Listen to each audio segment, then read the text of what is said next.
Hey, how's it going, everybody? It's time for even more newer Super Mario Bros. Wii, and I'm your host, TTromPlaysGames. Get your mind out of the gutter when you pronounce the name of this next level, because it's time for the Nutscrew Airship. Actually, to be honest with you, that title reminded me of one of the previous airships that we've already dealt with. It was the Shroom Airship, I believe it was called. And I found that one to be kind of like repetitive and boring. This one is, thankfully, much more entertaining. It takes these, well, I guess the game here is calling them nut screws, but these moving platforms that were introduced, I believe, in Super Mario Bros. 3, those airships. It takes their mechanic and kind of ratchets it up to an 11, if I can say sentences. And, They get to be used in unique, cool ways to, like, uncover little hidden areas like this, or you can kind of, like, try to decide which ones you do want to drop below in order to access little extra nooks with extra prizes and what have you. It's cool.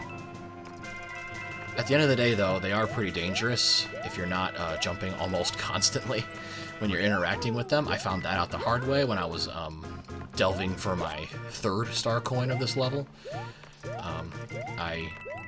I don't know if the game ate one of my jump inputs or something, but just I slipped a little too far and just about halfway through a nutscrew rotation, and I just was not able to recover from it. So just keep on your toes. Make sure your jump button pressing thumb is at the ready. I'm not really sure why you wouldn't have your thumb at the ready. What am I saying tonight? I don't know. If you've been following this stretch of like late World 4 videos, then you know I've already been mentioning this, but I am not having the best commentary night. I'm not entirely sure why. Maybe it's just because I'm out of practice. I haven't commentated this in a little while. I mean, I've been playing. I'm recording this about a week after the release of Game Builder Garage, and that has taken up a huge amount of my brain power.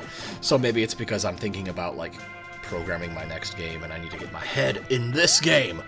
Oy vey. Anyway, see right here, that rightmost nut screw, if you will, was the one that screwed me up that I was talking about earlier. Nice face plant right into the enemy, dude. All right, I think we got like, I can't remember if he's like Iggy or Lemmy or one of these guys. He's the one with the bouncy balls. The sooner you're able to jump on him, the less chance he has to even spawn one of his bouncy balls. So I recommend like jumping as soon as you see him climb out of his shell. That is going to do it for World 4. Overall, I really liked Sakura Village. It's an aesthetic you don't get to see too often in Mario, and it was a nice change of pace.